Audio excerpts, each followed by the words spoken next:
प्रिय विद्यार्थियों, आज हम लोग स्विट्ज़रलैंड में प्रत्यक्ष प्रजातंत्र की सफलता के कारणों का अध्ययन करेंगे।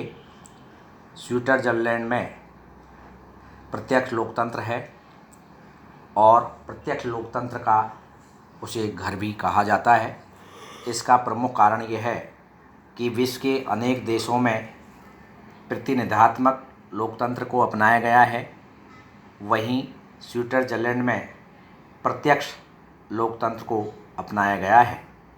स्विट्ज़रलैंड के एक पूर्ण कैंटन और 4 अर्ध कैंटनों में प्रत्यक्ष लोकतंत्रीय शासन प्रचलित है। स्विट्ज़रलैंड में प्रत्यक्ष लोकतंत्र की सफलता के लिए अनेक कारण उत्तरदायी हैं। नंबर 1, भौगोलिक स्थिति। स्विट्ज़रलैंड की लोकतंत्र को सफल बनाने में भौगोलिक स्थिति का बहुत महत्वपूर्ण योगदान है। स्विट्ज़रलैंड यूरोप के मध्य में स्थित लगभग 50 लाख जनसंख्या का छोटा सा देश है।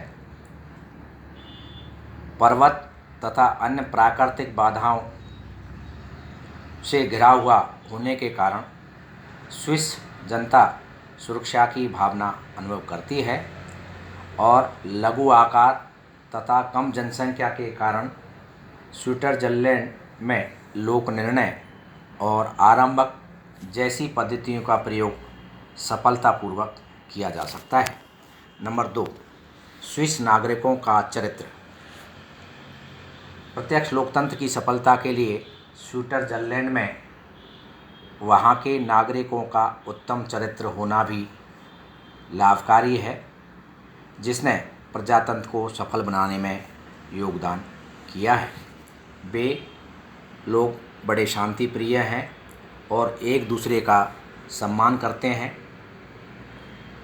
इनमें सूझबूझ, विनम्रता तथा सहिष्णुता कूट-कूट भरी है। ये लोग राजनीति को एक गंभीर विषय मानते हैं और बिना किसी आदेश तथा स्वार्थ के इनका संचालन करते हैं। सामान्यतः सभी पक्ष इस बात को स्वीकार करते हैं कि स्वतंत्र विचार, गंभीर व्यावहारिक निर्णय, उदारवादी तथा भावना के प्रभाव में बहने वाले जितने श्रेष्ठ नागरिक स्विट्ज़रलैंड में हैं, उतने और किसी देश में मिलना दुर्लभ है। नंबर 3, आर्थिक असमानता का अभाव। स्विट्ज़रलैंड की सफलता के लिए आर्थिक समानता का अभाव भी बहुत महत्वपूर्ण है। स्विट्ज़रलैंड में आर्थिक विषमता कम है।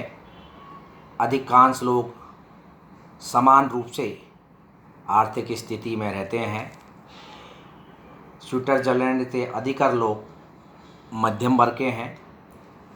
बेकारी तथा दरिद्रता की भीषण समस्याएं वहां पर नहीं हैं और न ही जनता में आर्थिक स्थिति के प्रति असंतोष और रोष है। इस आर्थिक पृष्ठभूमि ने प्रत्यक्ष प्रजातंत्र को सफल बनाने में बहुत योगदान किया है। नंबर 4, दलबंदी का अभाव। स्विट्ज़रलैंड में राजनीतिक दल तो हैं, लेकिन उनमें उग्र दलबंदी की भावना का अभाव पाया जाता है। यही कारण है कि स्विट्ज़रलैंड में प्रत्यक्ष लोकतंत्र की सफलता को माना जाता है।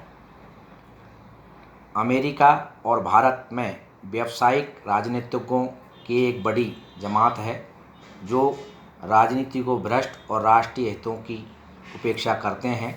बहुदलीय और बहुल कार्यपालिका के कारण बहुत अधिक महत्वाकांक्षी व्यक्ति स्विस राजनीति में प्रवेश नहीं करते और स्विस राजनीति शांत, स्वस्थ और भ्रष्टाचार रहित है। नंबर 5, राष्ट्रीय एकता और देश प्रेम की भावना प्रबल। स्विट्ज़रलैंड में यद्यपि विभिन्न जातिगत, भाषागत और धर्मगत विभिन्नताओं के लोग रहते हैं, इसके बावजूद उनका चरित्र और व्यवहारिकता के आधार पर विभिन्नताओं में एकता स्थापित कर लेते हैं और राष्ट्रीय एकता की भावना उनमें बहुत अधिक प्रबल होती है, जिससे वे राष्ट्रीय हित के प्रश्नों पर बहुत अधिक अच्छे रूप से सोचने की स्थिति में हैं। देशभक्ति की भावना की प्रबलता के कारण वे स्वयं के स्वार्थ की तुलना में देश हित की अधिक महत्व देते हैं। नंबर 6, स्थानीय स्वशासन की श्रेष्ठ व्यवस्था। किसी भी देश की लोकतंत्र की सफलता के लिए स्थानीय स्वशासन का प्रशासन महत्वपूर्ण होता है।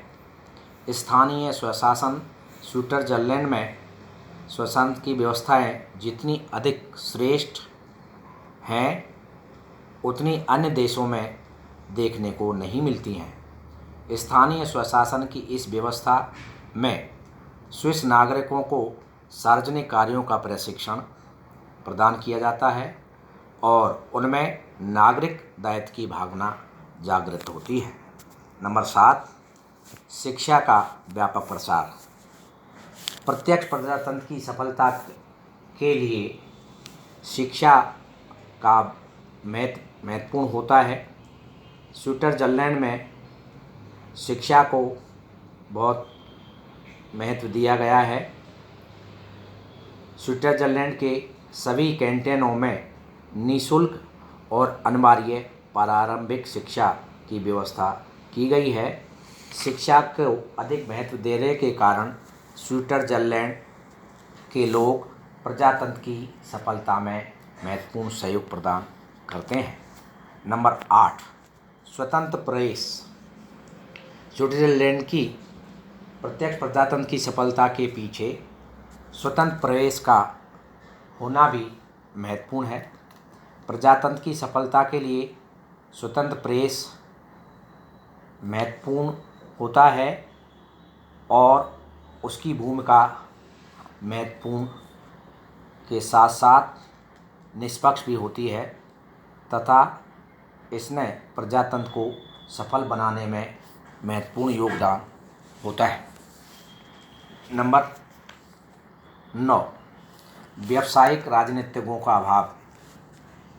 विश्व के विभिन्न देशों में व्यावसायिक राजनीतिज्ञ पाए जाते हैं, लेकिन स्विट्ज़रलैंड में व्यावसायिक राजनीतिज्ञों का अभाव है जो राजनीति को व्यवसाय के रूप में अपनाते हैं और अपनी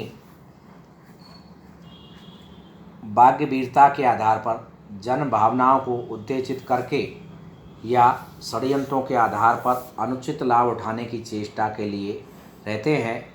स्विट्ज़रलैंड में सामान्यतः व्यक्ति सामाजिक सेवा और प्रतिष्ठा के लिए राजनीति में प्रवेश करते हैं। उनकी छल प्रपंचों से दूर रहने की प्रवृत्ति के कारण लोक निर्णय और आरंभ की व्यवस्था का दुरुपयोग नहीं हुआ है। नंबर 10, अंतर्राष्ट्रीय क्षेत्र में स्थायी तटस्थता। स्विट्ज़रलैंड में प्रजातंत्र की सफलता का एक प्रमुख कारण अंतर्राष्ट्रीय राजनीति में स्विट्ज़रलैंड की स्थायी और सर्वस्वीकृत तटस्थता है। इस कारण स्विट्ज़रलैंड 20वीं सदी के उन 2 संकटों से मुक्त है जिनका समस्त यूरोप के अन्य प्रजातंत्रीय राज्यों को करना पड़ा।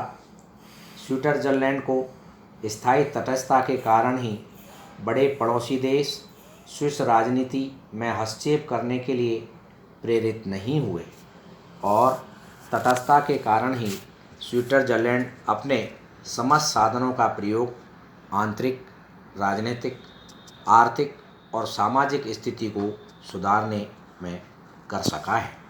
नंबर 11, जनप्रभुता को बनाए रखने की आकांक्षा। स्विट्ज़रलैंड में आज भी जन भावनाएं, लोक निर्णय और आरंभ की व्यवस्था बनी हुई है, तो इसका एक बहुत प्रमुख कारण जनता में इन्हें बनाए रखने की तीव्र आकांक्षा है। स्विस नागरिक सार्वजनिक जीवन में सक्रियता के साथ भाग लेते हैं, अपने प्रतिनिधियों पर नियंत्रण रखते हैं और व्यवस्थापिका की त्रुटियों तथा भूलों को सुधारते हैं। वे लोकतंत्र के ऐसे सजग प्रहरी हैं जिन्होंने न तो प्रत्यक्ष लोकतंत्र के साधनों का दुरुपयोग किया है और न ही आवश्यक होने पर इनका प्रयोग करने से चूके हैं। इसी कारण स्विट्ज़रलैंड में कोई व्यक्ति, वर्ग या दल प्रत्यक्ष लोकतंत्र के इन साधनों को समाप्त करने की बात नहीं करता है। इन सब के अतिरिक्त स्विट्ज़रलैंड में वीर पूजा की भावना नहीं है और प्रत्यक्ष प्रजातंत्र स्विस नागरिकों के स्वभाव के नितांत अनुकूल है। इन्हीं तत्वों का परिणाम है कि विश्व के अन्य देशों में प्रत्यक्ष प्रजातंत्र और उसके उपकरण नितांत अव्यावहारिक प्रमाणित हो चुके हैं, लेकिन स्विट्ज़रलैंड में इनके द्वारा सफलतापूर्वक कार्य किया जा रहा है।